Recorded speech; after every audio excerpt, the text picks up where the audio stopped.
today's topic for many reasons. But before we get into that, I wanted to ask you, Well, Benjamin. before we even get into all that, you okay. already know how we're gonna get started. Oh, So we gotta get hydrated real quick. hold on, let me uncap this beautiful oasis. No cap. Boom. Cheers. Some of us don't get hydrated enough, so let's make sure we do that wherever we're at in our day right now. Hold on. Ooh. If you're working out, make sure you drink twice the Twice, amount. double the amount, for sure. Yes, my glutes are sore, so I'm going to be sitting like this thanks to my Oh trainer. man, she just got a great workout in. So thanks for the cheers. I wanted to first ask you about the topic of celibacy. So for many of us, I don't know if your audience knows this, but Benjamin has been telling me about his celibacy journey, as I myself have kind of been diving in the last 2 months. And so for me, a lot of questions have been surfacing up about what it means to be celibate. I think that for me, in my experience so far, celibacy is almost like on its own spectrum. So like for me, celibacy means how I manage my creative and sexual energy.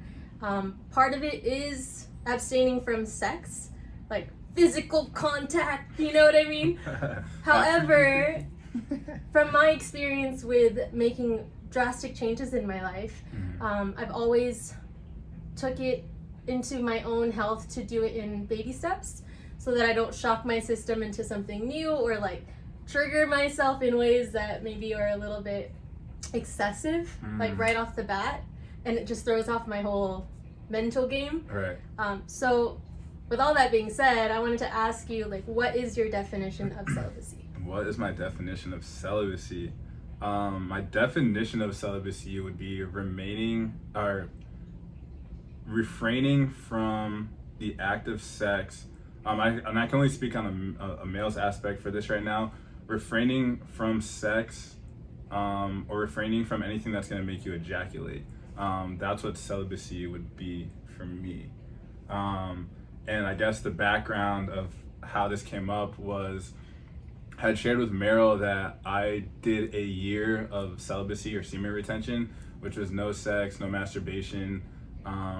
It started off with me trying to do 3 months, and then I would keep trying to do the 3 months, and it wouldn't happen because of situations I would be in with the goddess energy.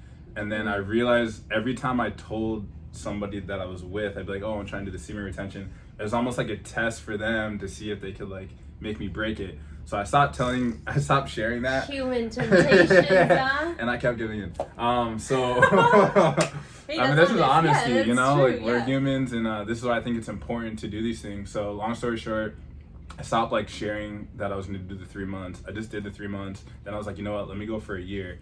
And I think it's important because for me, like before I was able to like handle my desires and not control my emotions, I was addicted to porn. I was a womanizer. I wasn't able to control myself, and that kind of ruined relationships, and I wasn't able to really step into my full power because I was sharing my energy so much with others and on certain vices that just weren't good. So thanks for sharing that, because it's hard to, I mean, this is hard for me to admit, but I've been working on myself a lot, and I've been doing this program called Codependency Anonymous. And in that I'm peeling the onion and peeling the layers of my own patterns of manipulation in relationships using my sexual goddess energy in ways that are just so not chill. You know what I mean? Like, and one, it was not in my awareness, but as soon as it became in my awareness, I mean, it all of the energy that I was putting out to partners in the past and blaming other people for my unhappiness and my joy and giving that power away, it was like all redirected towards me into questioning, what am I doing that is not making this relationship at that time work? And a lot of it was manipulation through my sexuality. And the thing is that I didn't even realize I was doing that. And I learned this pattern since I was a teenager. And so now almost 30, I was like, yo, like I'm unhappy. I want amazing partnerships, but also relationships in my life. Right. And part of that requires me to make a change. So in this past, I think it was March, I had an experience and I was like, yo, I recognize this. This is not healthy for me.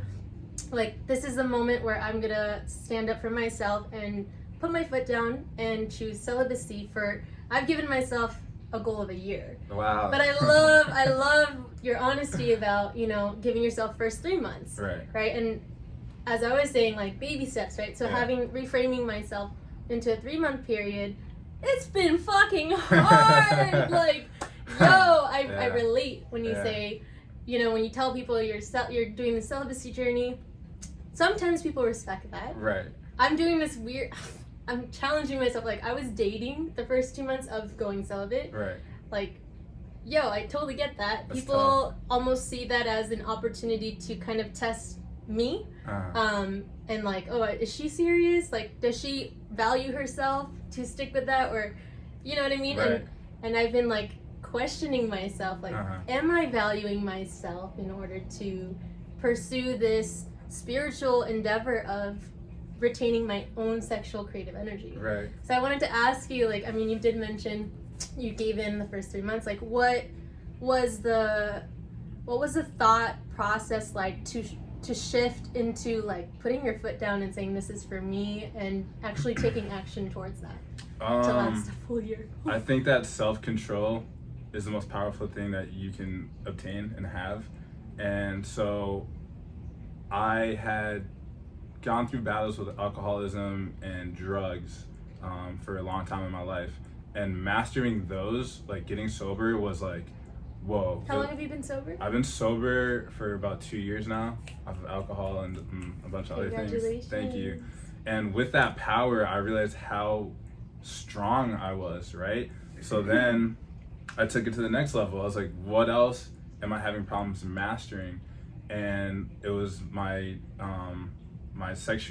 being over sexual. So my over sexualness stemmed from suffering I was sexually abused when I was a child, and that made me over sexual for a very long time in my adolescence and in middle school and high school and even up to being a young adult.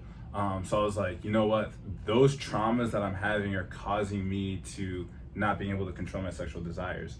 So to answer your question, the freedom and the power that came with being able to like put my foot down and say like, no, I'm not letting my urges control me. I control my emotions and my urges instead of the other way around. And before we started the interview, you were saying you were saying how freeing it is, or like the power that you've been able to realize with just saying no and putting your foot down right away and not giving in to whatever it may be. And I think it's just very, like I said it before, say it again, it's freeing to know that you are in control and to know your power.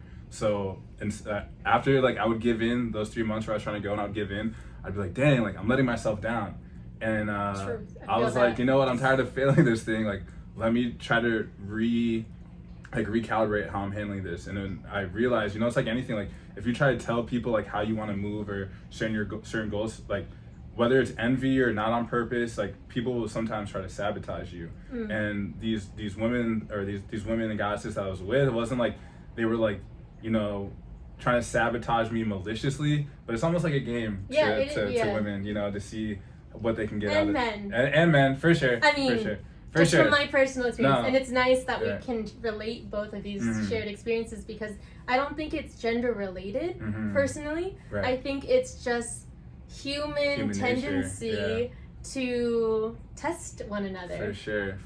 Whether that's intentional or not, or just for fun and play, it's like it still happens, and it's such a distraction. Right. And even that is almost like a power conflict, almost, because you're giving your energy and your power to someone else.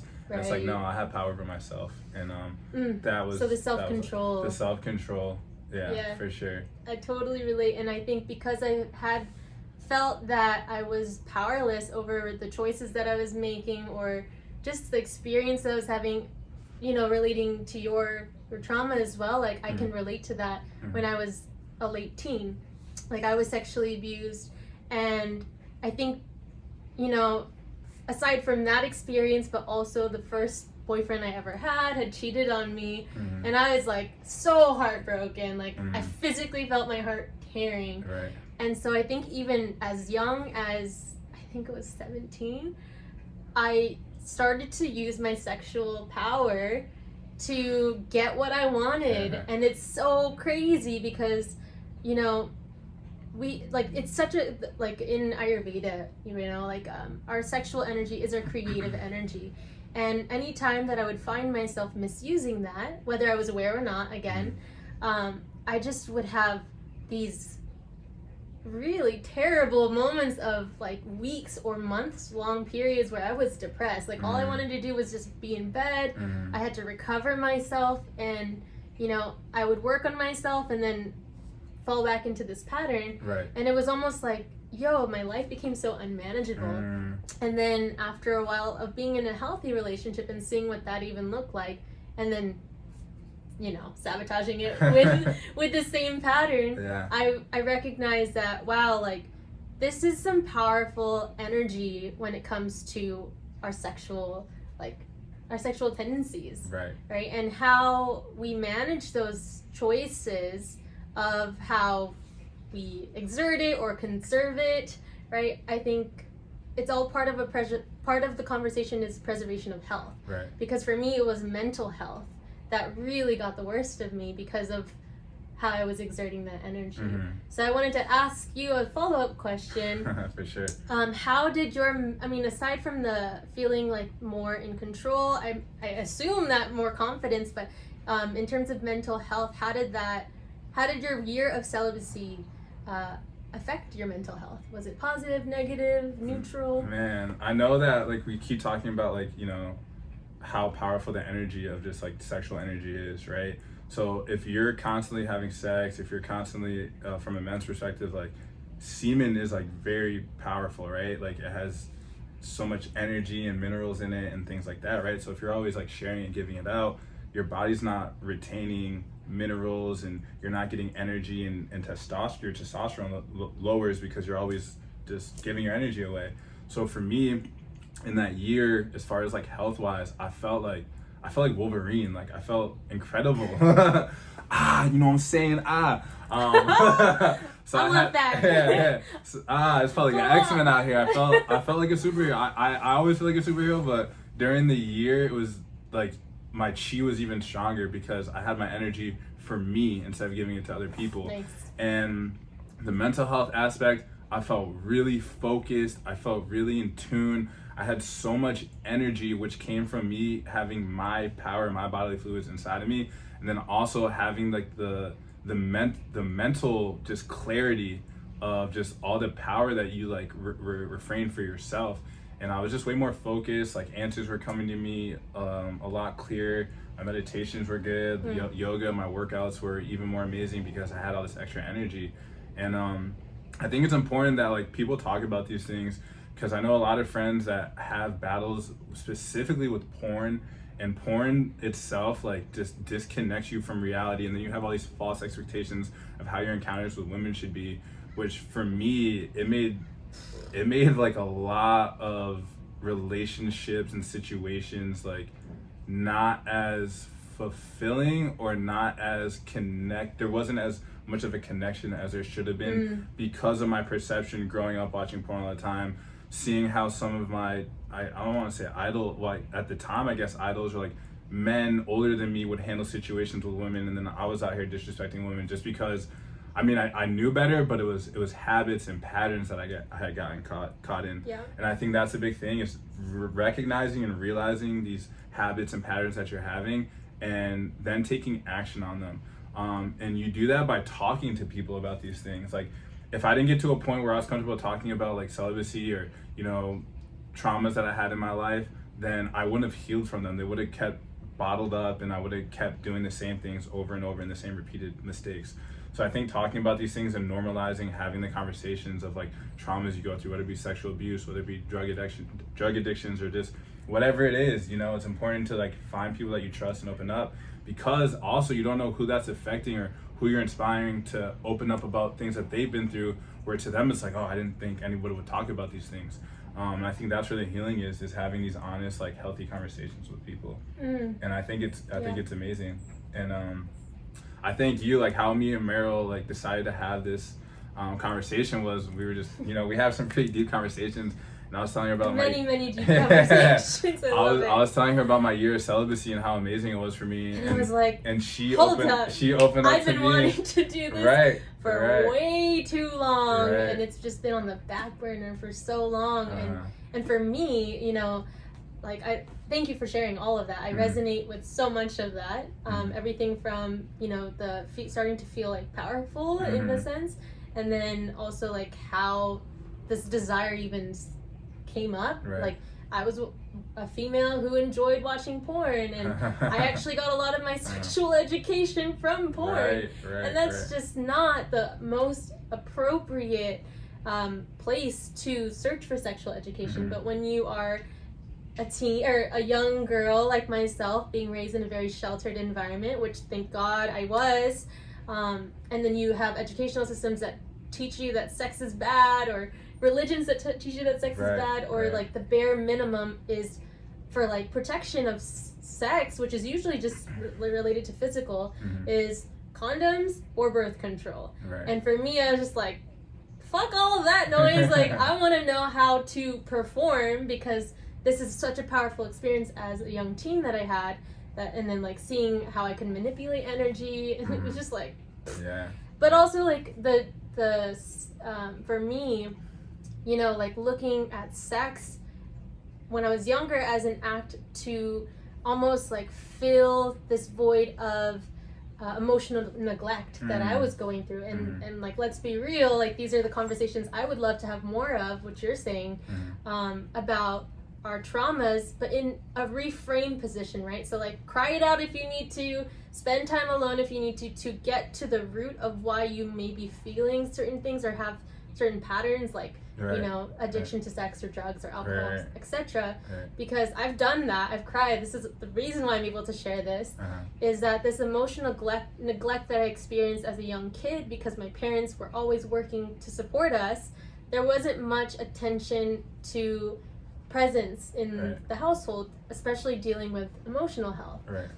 And so for me, I would seek that in partners. I would seek that from sex. I would seek that from drugs and alcohol as well.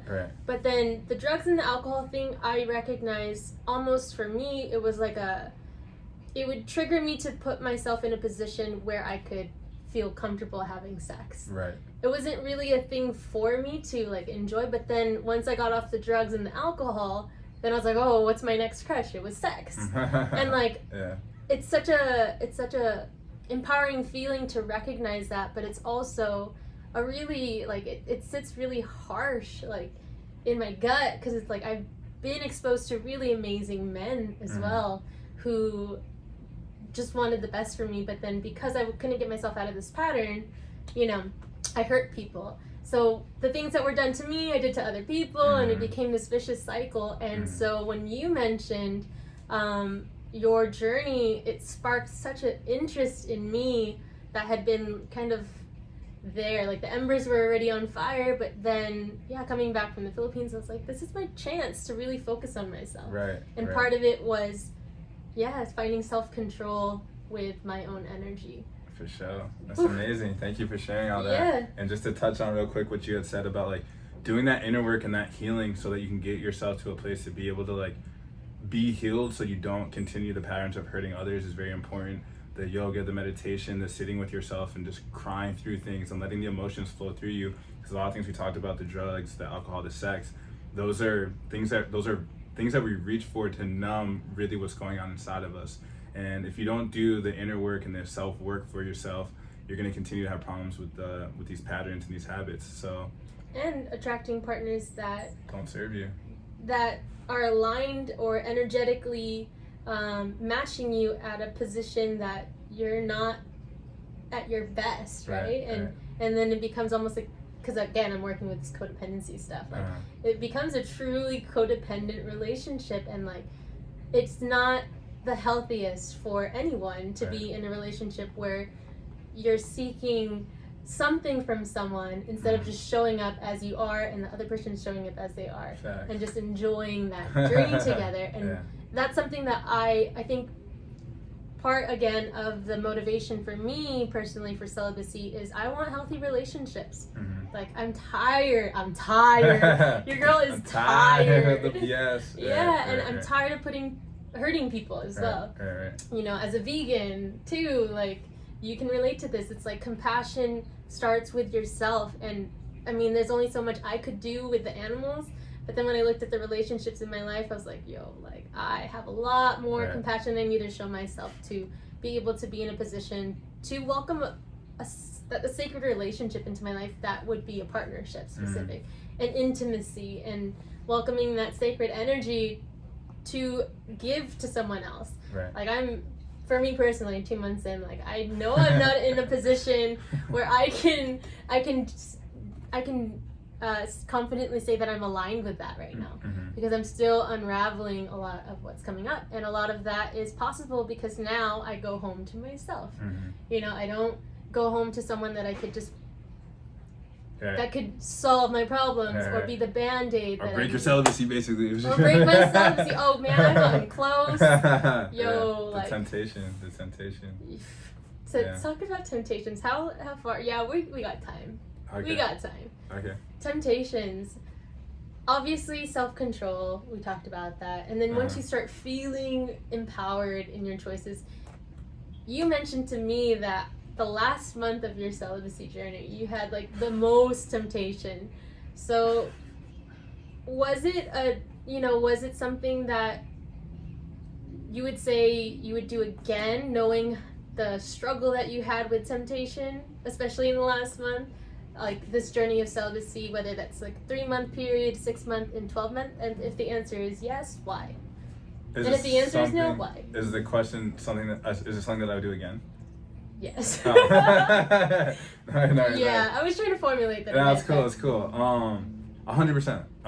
I thought about going for. Wait, he said 100%. 100% would. That was confident. 100% would, because of the connection that I felt to others. Like, I had a very hard time for a long time in my life with building genuine connections with women, because all I could think of in my head was like, all right, like what do we like? All it was a sexualness to me, you know? Like, yeah, I hate that. Like that's like it was a terrible mindset to have, and it was just not healthy. But that's just what it was. And with the celibacy, it made me learn how to have genuine connections with women.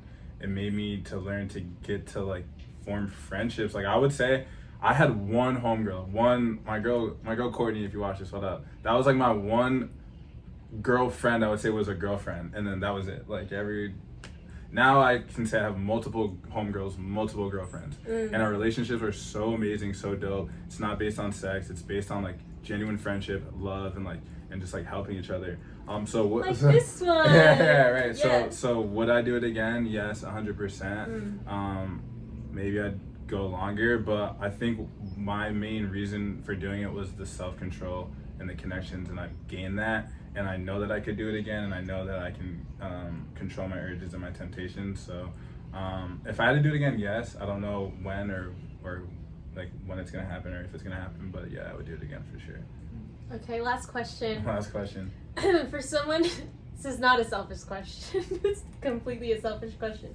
For someone who's in their 2-month mark as of like 2 days from now, of celibacy, what would you recommend or advise me to kind of strengthen the mindset? Because right now my physical body, I'm in my menstrual cycle where I'm ovulating, so I'm very, very much in a position where I'm like thinking a lot about the goodies. And then also I've been working out a lot, so like one thing I really want to touch base on quickly is the amount of energy that I have. Right. Like, yo, like it's only been 2 months. I mean, this sounds terrible because it's only been 2 months, but it's only been 2 months since I haven't had sex, and I'm working out, I'm eating healthier, so I have a lot more energy. What would you recommend for me to do to channel that energy into something like creative or something that is like productive because of this energy? Like, what did you do, I guess is my question, when you like started to feel like more energy? Whenever I felt like, urges or like energy down there to like, like that man, like, oh, I need to like do something, like tap into the goodies. Your girl's struggling, I'm telling you. It's like there's one practice where it's I talk about it in the book, The Way of the Superior Man, and I was reading that right before I did the celibacy, and it helped. And it's channeling that energy from your root chakra up. Like you literally have to like tighten. Can you guide me right now? I'll do it after this. No, I mean, maybe, I don't know. Yeah. Maybe But it's like like it's kind of like tightening like your lower section, like your sphincter, like. So a Kegel. Yeah, and like bringing the energy up to like your brain, like and like literally like feeling it come up. And when that happens, you can channel that energy up to your mind and to your crown chakra, and it becomes creative energy. So I was like working out, I was concentrating on my workouts for like my entrepreneur side. I was tapping in with people more. I was going to more events. Like it was all selfless things because like I wasn't focused on like what situation am I gonna get in to like hang out with a girl or like whatever, like to have sex. It was like how am I gonna hang out with this girl to do business? How am I gonna help her with her business? How am I gonna help her with whatever she's going through? How am I gonna help this person do this, that, and the third? So I was channeling my energy into like more creative flows of like helping and getting into things that I enjoy doing. And you'll notice like when you're not spending all your energy elsewhere, like it's all for you, and you're able to tap into more to the things that like make you feel better. And I think that's what it's about, is making yourself feel better. Okay, then I'm on the right path, because this last 2 weeks I've been really nurturing the relationships that value me and I value them, and it's been such a beautiful exchange of energy. But then that's so much more energy that's available. So I love that you said channeling it into more selfless acts. Like I just signed up to volunteer in farms. So that's what's up. Go ahead, girl. I'm super excited. That's dope. And to know that, this is a practice of self-discipline for anyone that's genuinely wanting healthier relationships with themselves and with other people. Like this, so far to me, this has been one of the, I know this sounds crazy, this is harder than giving up alcohol, giving up marijuana, giving up drugs. Thank you. But for me, this has been such a challenge, but I honestly, I know, I affirm it to myself every morning that this is the choice that I'm supposed to make for myself right now. And to be able to see joy emanated from the people that are around me and my relationships that I do have now, both intimate and also like, what's the word for it? Just familial friendships, interpersonal relationships. My gosh, my brain. That's a good one though. Yes.